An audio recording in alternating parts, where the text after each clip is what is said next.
Les 12 derniers mois, j'ai réalisé plus de 600 000 € de chiffre d'affaires sur Amazon. Alors même si ce résultat peut paraître impressionnant, cela ne s'est pas fait du jour au lendemain, bien au contraire. J'ai dû ajuster ma stratégie au fil du temps car Amazon tel qu'il est aujourd'hui n'était pas le même qu'il y a 2 ans. Ça a beaucoup changé ces dernières années, donc il est important d'être au fait des dernières tendances afin de vous démarquer des nombreux concurrents sur la marketplace et réussir. Et pour mon cas, je peux vous dire que j'ai dû faire pas mal de choses différemment de ce qu'on enseigne ici sur YouTube. Et l'objectif de cette vidéo est de vous montrer les 4 gros changements qui ont radicalement transformé mon business. Mais avant de commencer, je tiens à vous préciser que cette vidéo n'est pas pour me la raconter. C'est un vrai retour d'expérience et j'espère que cela vous sera utile. Ça fait quasiment 6 mois que j'ai pas posté sur ma chaîne YouTube, mais on va rattraper le temps perdu. Si tu me découvres, je m'appelle Alan et cela va faire maintenant 4 ans que je vends sur Amazon.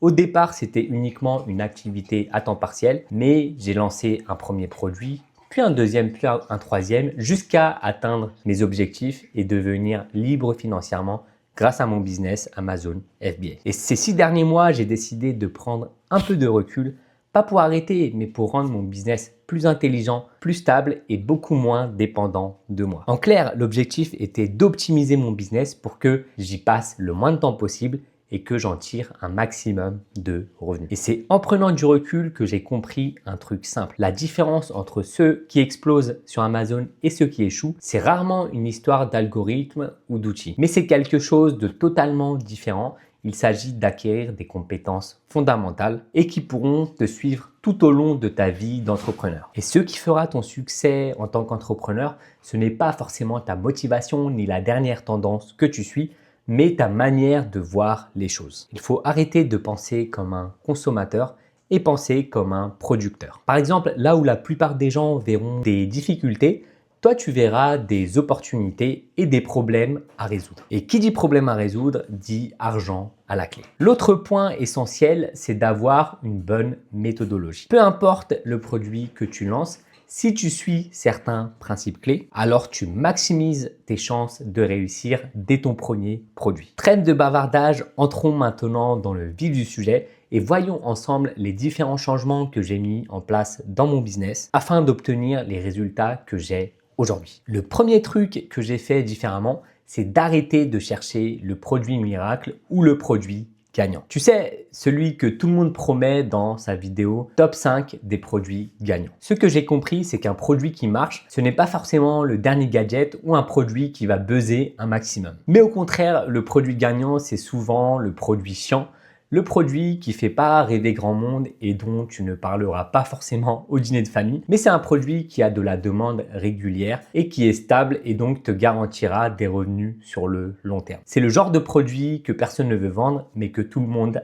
achète. Quand j'ai eu cette révélation, j'ai alors arrêté de chercher des produits tendance, mais très éphémères. Au lieu de cela, je cherche à vendre des produits simples, utiles, qui sont là depuis longtemps et qui seront encore là dans 20 ans. Et pour réussir sur ce type de produit, pas besoin d'être un génie ou de faire 10 fois mieux que les autres, mais juste en étant meilleur de 10% que les concurrents, tu feras une sacrée différence. Que ce soit via un meilleur packaging, une meilleure fiche produit ou une meilleure image de marque. Ou alors un meilleur service client ou tout simplement un produit de meilleure qualité. Les possibilités sont nombreuses. Résultat, moins de concurrence, des ventes régulières sur le long terme et surtout beaucoup moins de stress car je sais que mes produits s'inscrivent dans la durée et se vendront encore de nombreuses années. Le deuxième changement, c'est dans ma manière de lancer les produits. Avant, je faisais comme tout le monde, je commentais un produit à la fois, un gros stock et qui dit gros stock dit forcément grosse pression qui peut conduire derrière à une grosse déception. Aujourd'hui, j'utilise une approche totalement différente. Cette approche, je l'ai appelée la méthode SNA ou sélection naturelle Amazon. En gros, cela consiste à lancer plusieurs produits en petite quantité pour voir ce que le marché veut vraiment. Je préfère lancer 3 produits avec 50 unités chacun plutôt qu'un seul produit avec 1000 unités. Parce qu'en réalité, celui qui décide, c'est pas toi, mais le marché. Et c'est là que j'ai compris un truc. Le business Amazon FBA, c'est comme la sélection naturelle. naturel. Tu testes plusieurs espèces de produits. Certains s'adaptent et perdurent, d'autres vont mourir. Et c'est pas grave parce qu'à la fin, seuls les meilleurs survivent. Et c'est ceux-là que tu vas faire grandir. Grâce à cette méthode, j'ai pu trouver mes vrais produits gagnants sans exploser mon budget